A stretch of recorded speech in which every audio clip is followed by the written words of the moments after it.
A paz de Jesus, queridos. Amém? Abra sua Bíblia, então, em 1 Coríntios, capítulo 1.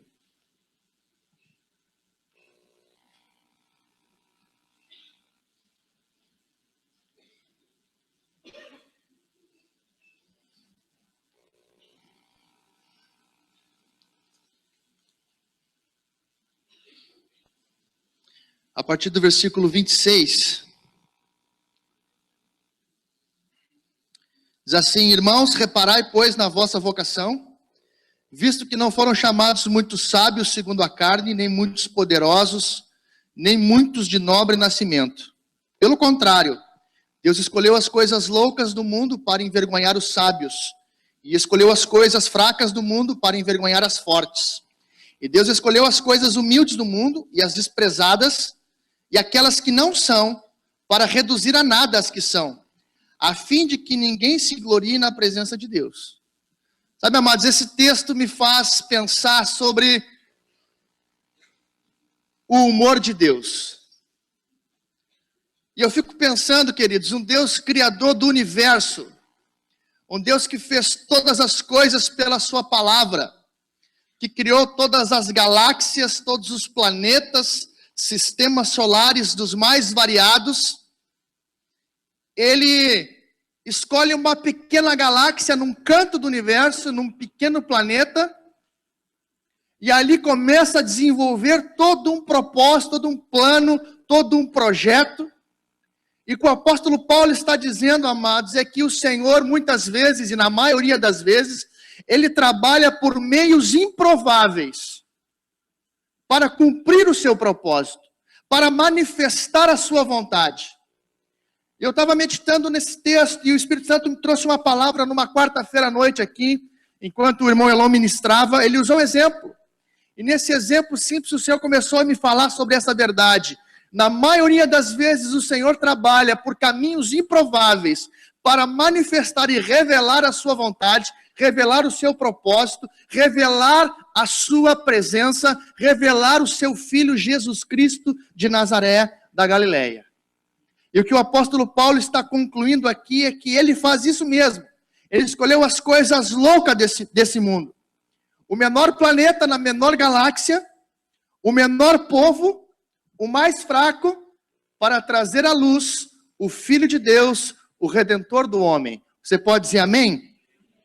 Abra comigo então no Evangelho de Mateus, no capítulo 1. Eu quero, pela graça do Senhor, essa noite, discorrer um pouco sobre o trabalhar de Deus na história e como que Deus usa pessoas improváveis para manifestar a sua vontade. Como que o Senhor trabalha por caminhos que aos olhos humanos não faz o menor sentido. Que dentro da nossa teologia, da nossa religiosidade, talvez nós poderíamos até dizer que Deus se enganou. Mas ao longo da história, amados, isso é importante. O Senhor trabalhou ao longo da história para manifestar o seu Filho Jesus Cristo. A Bíblia diz assim em Mateus capítulo 1. Livro da genealogia de Jesus Cristo, filho de Davi, filho de Abraão. Abraão gerou a Isaque, Isaque a Jacó, Jacó a Judá e a seus irmãos. Judá gerou de Tamar a Pérez, ou Perez, e a Zerá. Pérez gerou a Esrom, Esrom a Arão. Arão gerou a Aminadab, Aminadab a Nasson, Nasson a Salmão. Salmão gerou a Raabe, a Boaz. E este de Rute gerou a Obed, e Obed a Jessé. Jessé gerou ao rei Davi, e o rei Davi a Salomão, da que fora a mulher de Urias. Salomão gerou a Roboão, Roboão a Abias, Abias a Asa. Asa gerou a Josafá, Josafá a Jorão, Jorão a Uzias. Uzias gerou a Jotão, Jotão a Acás, Acás a Ezequias. Ezequias gerou a Manassés, Manassés a Amon, Amon a Josias.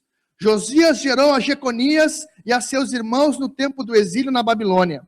Depois do exílio na Babilônia, Jeconias gerou a Salatiel e Salatiel a Zorobabel. Zorobabel gerou a Abiúde, Abiúde a Eliaquim, Eliaquim a Azor, Azor gerou a Zadok, Zadok a Aquim e Aquim a Eliúde. Eliúde gerou a Eleazar, Eleazar a Matã e Matã a Jacó. Jacó gerou a José, marido de Maria, da qual nasceu Jesus, que se chama o Cristo. De sorte que de todas as gerações, desde Abraão até Davi, são 14, desde Davi ao exílio da Babilônia, 14, e do exílio da Babilônia a Cristo, 14. Até aqui por enquanto. Amados, isso parece um texto um tanto quanto repetitivo. E quando eu li a Bíblia na minha adolescência, eu sempre pulava ali os primeiros capítulos de Crônicas, porque era fulano que gerou Beltrano, que gerou Ciclano, que eu me perdia todo nas contas. Mas esse texto aqui, amados, a preocupação de Mateus em trazer uma genealogia de Jesus, uma árvore genealógica do Cristo, ele tem uma preocupação em revelar na história do povo de Israel a origem do rei dos judeus. Ele está escrevendo para judeus. Então a sua preocupação é mostrar que Jesus é descendente de Abraão, descendente do rei Davi, e ele vem discorrendo até então que ele fala de Jesus Cristo, que foi gerado de Maria. E nós temos aqui um relato, amados, de como Deus, através da história, trabalhou para revelar o seu Filho Jesus ao mundo. E eu creio que nesses dias, o Espírito Santo ainda trabalha na minha vida, e na tua vida, e na vida da igreja, para continuar revelando o Cristo ao mundo. O apóstolo Paulo diz, o mistério que estava oculto dos séculos e das gerações, agora nos foi revelado, isso é, Cristo em vós, a esperança da glória, isto é, a presença de Cristo na minha vida e na tua vida, e a esperança da revelação de Jesus para a nossa geração. E o Senhor tem trabalhado ao longo da história para revelar Jesus, gerações após gerações. E o apóstolo Paulo disse que ele não escolheu as coisas sábias, ele não escolheu as coisas bonitas, amados. Ali o texto começa falando de Abraão. Abraão era um homem que trabalhava, ganhava sua vida em Ur dos Caldeus, fabricando estátua de santo. Num tempo onde o Egito já era uma superpotência. Num tempo onde o rei do Egito já mandava e desmandava a muitos quilômetros. E eu fico pensando, Deus podia ter escolhido o faraó para fazer isso, né? Já era um rei, já tinha um nome, já tinha um domínio, já tinha autoridade, já tinha governo, mas Deus escolheu um homem simples.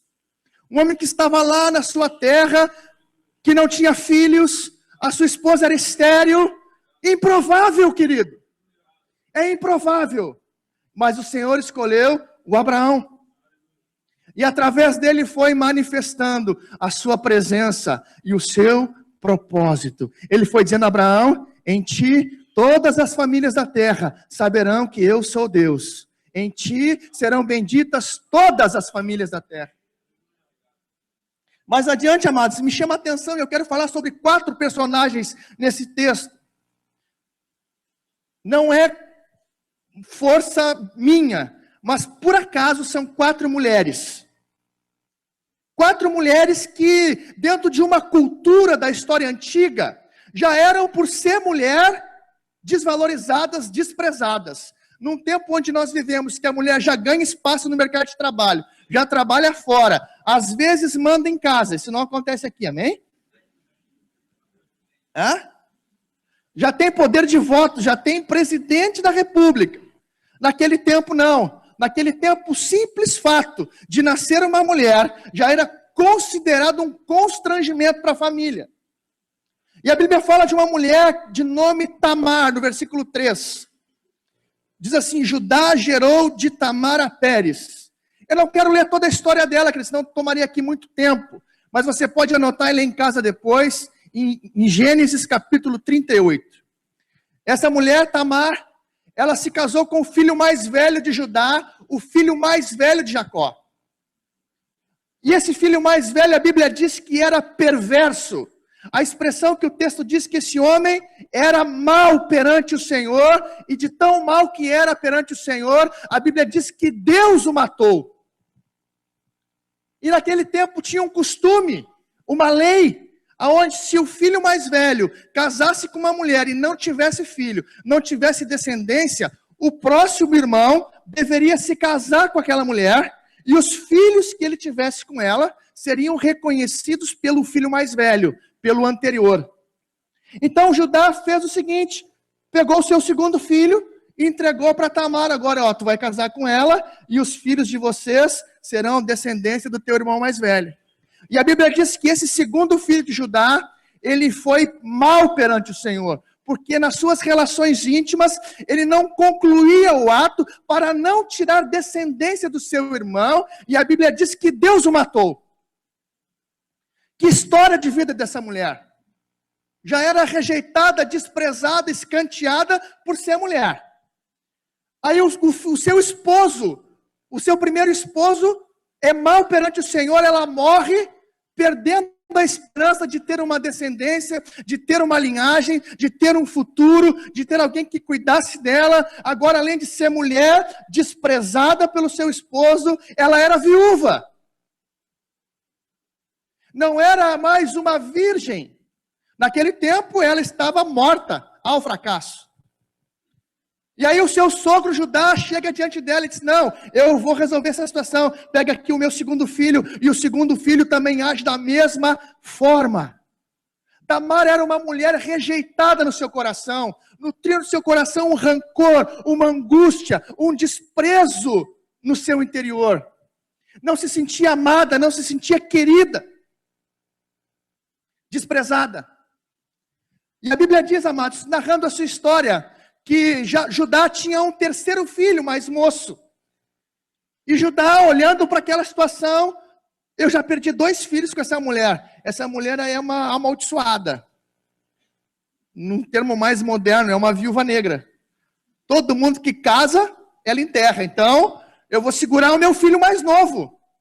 E Judá fez exatamente isso. Pegou o filho mais novo, levou para casa e disse para ela assim, Tamar, vai para a casa dos teus pais, fica lá, fica viúva lá. Quando o meu filho tiver idade de casar, eu pego ele e levo lá para ti. Tu fica tranquila, Judá já deu uma curva nela.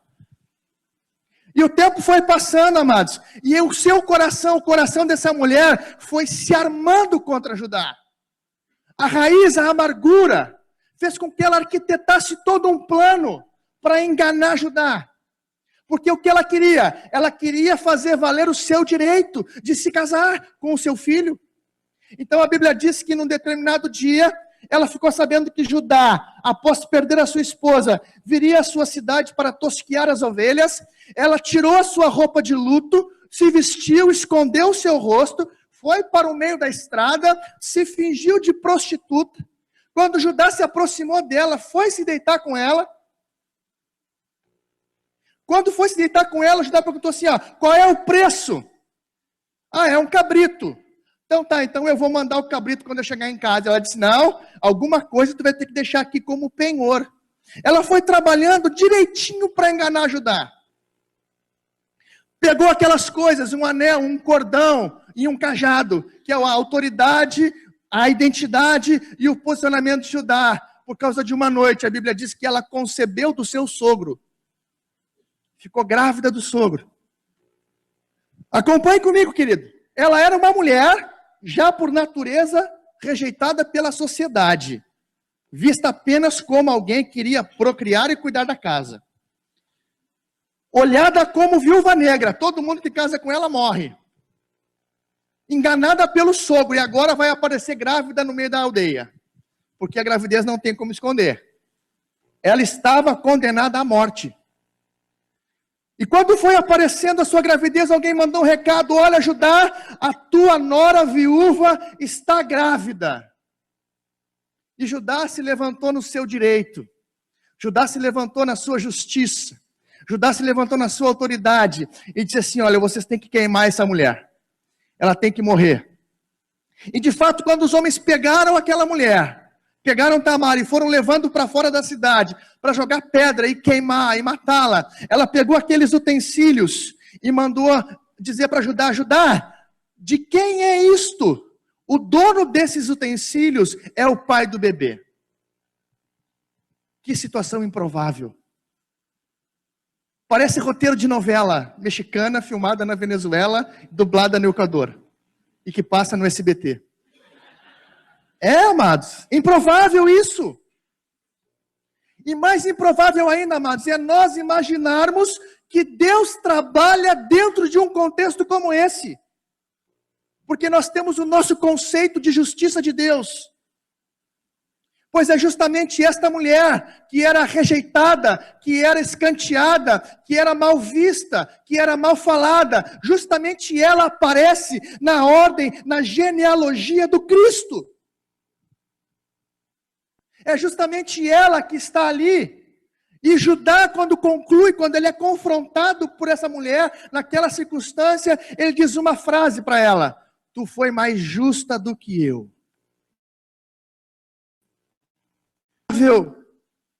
Talvez tu possa olhar no espelho todos os dias de manhã e dizer assim, ó, é improvável que o Senhor me use pelas coisas que eu fiz, pelo que eu vivi, pelo tanto que eu enganei. Amado, não importa o que você tenha feito, o que importa é que o Senhor usa as coisas que não são para envergonhar as que são. O que importa é que Ele usa improváveis para mudar a história. E essa mulher foi um exemplo disso. No versículo 5, diz assim, Salmão gerou de Raabe a Boaz. Raabe também é outra figura que me chamou muita atenção. Está lá em Josué capítulo 2, eu não quero ler, porque nós ficaríamos aqui muito tempo lendo. Mas o povo de Israel agora é liderado por Josué, e eles já saíram do Egito, e eles estão agora entrando na terra de Canaã para a conquista. E Josué escolhe 2 homens, e diz assim, olha, vocês vão, entrem em Jericó, e espiem a terra. Olhem como são os homens, que tamanho eles são, que armamento eles têm, como é que é a cidade, como é que são os muros. No exército, o nome disso é batedor, né? Me ajuda. Mandou lá. E esses 2 homens foram parar na casa dessa mulher, Raabe. A Bíblia diz que ela era uma prostituta. Ela vendia o seu corpo para sustentar a sua casa. Ela se relacionava não com um, mas com vários homens. E era o lugar mais improvável de um filho de Deus entrar num contexto como esse. A Bíblia diz que os espias foram justamente para dentro da casa dela, e quando o rei, quando as autoridades de Jericó souberam disso, mandaram uma guarda para lá e disseram assim, Raabe, nós queremos os homens que estão aí. E ela diz assim, não, eles estiveram aqui, mas já foram embora. Amados, aquela mulher escondeu os homens de Deus.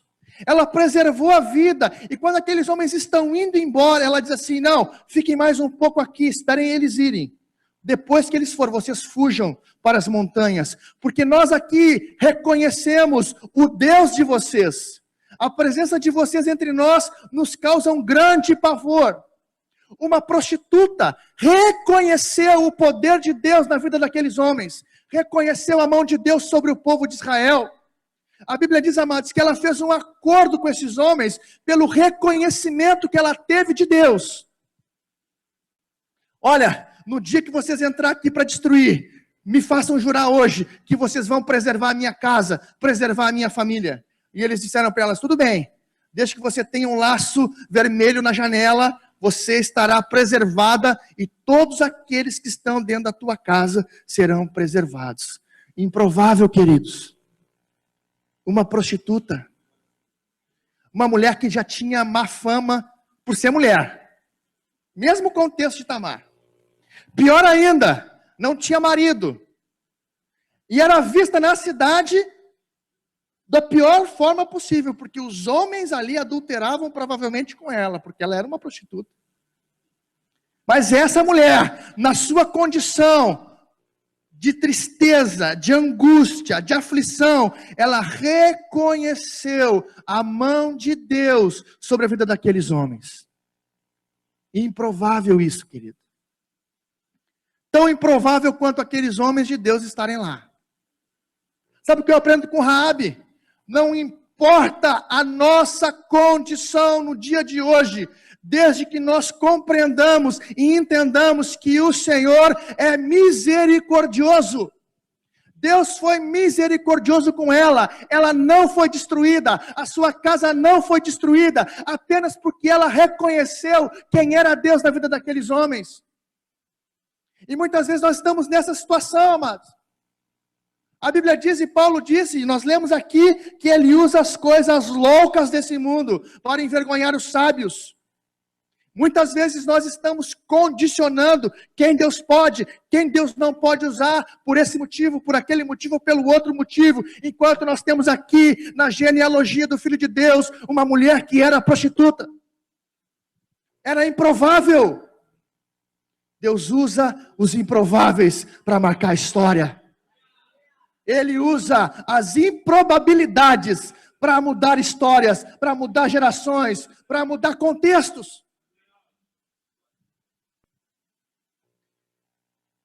No mesmo versículo 5, a Bíblia fala de Ruth. Tem um livro todo contando a história dela. 4 capítulos. Ruth era uma estrangeira.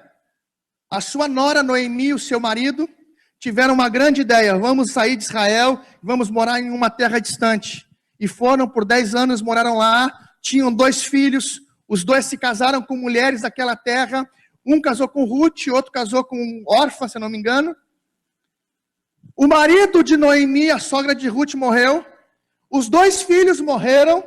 E quando isso aconteceu, Noemi, então, recebe uma informação de que Deus estava novamente abençoando os filhos de Israel. E ela decide, vou voltar para a minha terra. Chama suas noras e diz assim, ó, cada uma para sua casa, cada uma para o seu povo, cada uma para o seu Deus, porque eu estou viúva, não tenho mais filhos, e ainda que eu casasse para lhe dar filhos, isso demoraria muito tempo. Estou indo embora. Uma foi embora, mas a Bíblia diz que Ruth olhou para sua sogra e disse assim, não, minha sogra, aonde tu fores eu irei, aonde pousares eu pousarei, o teu povo é o meu povo, o teu Deus é o meu Deus. A Bíblia diz, amados, que Ruth abriu mão da sua identidade local, abriu mão da sua terra, abriu mão da sua parentela, abriu mão da sua herança na sua terra, para seguir um caminho que ela não conhecia, e isso era improvável. Ela era uma mulher. O que seria dela? Mas a Bíblia diz porque ela foi, porque ela amou a sua sogra, ela foi alcançada pelo Senhor. A Bíblia diz que levantou-se um homem, Boaz, o resgatador, e a trouxe e tomou-a por esposa. Sabe o que eu aprendo com Ruth, amados? Muitas vezes nós estamos abrindo mão de coisas que são nossas, que são lícitas, que são heranças que recebemos, que são legados que recebemos, por causa daquilo que Deus tem para nós, e por muito isso nos causa um peso, por muito isso nos causa dor, por causa dos falatórios alheios. O que? Tu vai deixar tua faculdade por Jesus? Tu vai deixar os teus planos? Tu vai deixar os teus projetos para cumprir o propósito de Deus? Tu tá maluco? Ruth se tornou uma estrangeira, uma mulher que não era de Israel, e a única mulher que não era de Israel, que entrou na genealogia de Jesus, porque ela reconheceu que aquele era o caminho que Deus tinha para ela. Sabe, querido, quando Deus te mostrar um caminho, não tenha medo. Não tenha medo de deixar para trás o teu legado natural. Não tenha medo de deixar os teus sonhos naturais, os teus planos naturais, porque o que Deus tem para ti é sobrenatural.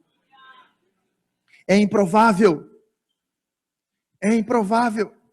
Assim como era improvável para os discípulos de Jesus largar as redes, as suas empresas, os seus negócios e seguirem um mestre que nem diploma tinha. Deus usa os improváveis para marcar a história. E a Bíblia diz no versículo 16: E Jacó gerou a José, marido de Maria, da qual nasceu Jesus, que se chama o Cristo. Sabe, amados, me chama a atenção, ao longo de toda a história, as profecias de que o Messias, ele viria da tribo de Judá. A profecia dizia assim: E tu, Belém, Efrata, das menores da terra de Judá, de ti sairá o Senhor, o Messias, o Salvador, ou alguma coisa parecida com isso. As profecias diziam que Jesus viria, ele seria chamado filho de Davi. E quando eu olho, amados, para essa genealogia, para esse relato, eu encontro aqui algo muito interessante. Porque segundo a ordem dos nomes, quem era descendente de Davi não era Maria, era José. Maria, a Bíblia diz lá em Lucas, que ela era prima de Isabel, esposa de um sacerdote. Maria era da tribo de Levi. E Maria, ela foi escolhida por Deus, dentre milhares de moças da sua idade, entre 14 e 16 anos, para gerar o Filho de Deus. A Bíblia diz que ela era virgem. Talvez nos dias de hoje isso seja um tema muito complexo, né? Mas naquela época, se o anjo do Senhor fosse bater e procurar assim num mapa nas casas, aonde tinha uma virgem, ele ia se perder. Não, tem muito. Onde é que... Agora eu creio, amados, que para que o propósito de Deus se cumprisse, algo improvável aconteceu. O Senhor escolheu uma mulher, não pelos seus méritos próprios, não apenas pela sua condição, pelo seu coração, mas eu creio que Deus escolheu Maria também por causa da vida de José. Por quê? Porque José foi pai de Jesus. E nós olhamos somente para Jesus como filho de Deus. E é verdade, é filho de Deus. Mas José foi pai de Jesus. E olha a situação, queridos. Eles eram noivos. Aí ela recebe a visita de um anjo que faz uma proposta para ela. Ó, tu vai gerar o filho de Deus. Mas não te preocupa, é o Cristo, é o Salvador. José, quando soube da notícia, vou largar fora. Já pensou? Aparece grávida, eu vou ser apedrejado. Se fosse outra pessoa, já ia para a praça, chamava as autoridades e a pedra ia pegar nela. Agora a Bíblia diz que José, em secreto, ele resolveu no seu coração deixá-la. Sabe o que é isso, amados? Ali nós estamos vendo o caráter de um homem para com a mulher a quem ele amava. Não vou expô-la. E a Bíblia diz que foi um anjo falar com ele, disse assim, José, recebe porque o negócio é do Senhor, é do Espírito Santo, fica tranquilo, deu umas orientações para ele, amados, e aquele menino nasceu e chamou José de pai. Sabe o que é isso? É o pai que transmite para o filho identidade, tanto para o menino como para a menina. Estava nas mãos de José formar Jesus. Estava nas mãos de José dizer assim, Jesus, tu não é comum. Jesus, tem um propósito de Deus na tua vida. Jesus, tu nasceu para salvar todas as pessoas. Jesus, em ti se cumpre toda a lei e os profetas. Estava na responsabilidade de José. E Deus tinha que escolher um homem íntegro, reto, temente a Deus, que se desviava do mal, que tinha esse coração sensível, para receber uma mulher que nunca teve uma relação e que estava grávida. Então o anjo foi visitar Maria, porque Maria estava desposada de José. Era improvável. Era improvável. Deus usa as improbabilidades para mudar gerações. Ele usa as coisas que não são para envergonhar as que são. E na vida de Cristo, amado, não foi diferente. O Deus que tinha tudo à sua disposição, podia aparecer no cenário, lá em Jerusalém, voando com uma capa vermelha. Cheguei, sou filho de Deus, acabou. Podia entrar lá em Roma, no palácio do César, dizer assim, César, acabou. Tira esse negócio da tua cabeça, tu não é rei coisa nenhuma. Aqui, esse cara sou eu. Mas não, querido. Ele se fez homem. Ele se fez como um de nós. E a Bíblia diz que ele foi tão humilde, que nem numa casa normal ele nasceu. Ele foi nascer numa manjedoura. E nem a cruz que ele morreu foi feita para ele. Porque Deus usa as improbabilidades para mudar a história. E Ele quer usar a minha vida e a tua vida. Não importa se você um dia se sentiu rejeitado como Tamar, ou se você se acha tão ruim, tão podre, tão sujo quanto Raabe, por em algum momento ter prostituído as suas emoções, ou até mesmo a sua vida, não importa. Não importa se você se considera como um estrangeiro, amados, a Bíblia diz que nós somos peregrinos nessa terra. Não importa. Não importa se você vai passar por um momento de ter que tomar uma decisão como José, receba ou não receba essa mulher e esse nenê. Faço parte ou não faço parte desse propósito. E a própria Maria, em Lucas capítulo 1, ela diz assim, abra comigo lá, no verso 38.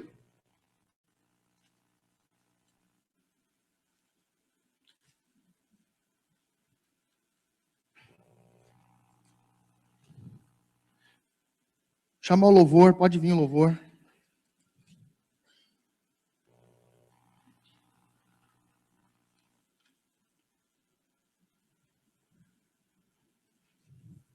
(1:38) 1:38 diz assim: então disse Maria, aqui está a serva do Senhor, que se cumpra em mim a tua palavra. Maria sabia muito bem onde é que ela estava entrando. Era uma mulher, nunca teve relação, e a sua barriga iria crescer. Qual era o destino dela pela humanidade, pela lei? Pedra, morte. Mas ela assumiu o risco. Ela assumiu uma posição e ela disse, que se cumpra em mim a palavra do Senhor. E ela entrou para a história, querido. Talvez aqui você tenha entrado dizendo assim, não, Deus não pode me usar. Porque eu sou muito ruim. Fiz muita coisa errada na vida. Não, Deus não pode me usar, meus pensamentos são maus. Eu nem conheço meu pai, eu nem conheço a minha mãe. É improvável que Deus me use. Olha ali tanta gente boa, enquanto o Maurício toca, prega. Gustavo, outro. O que Deus quer comigo? Alguns se sentem tão diminuídos,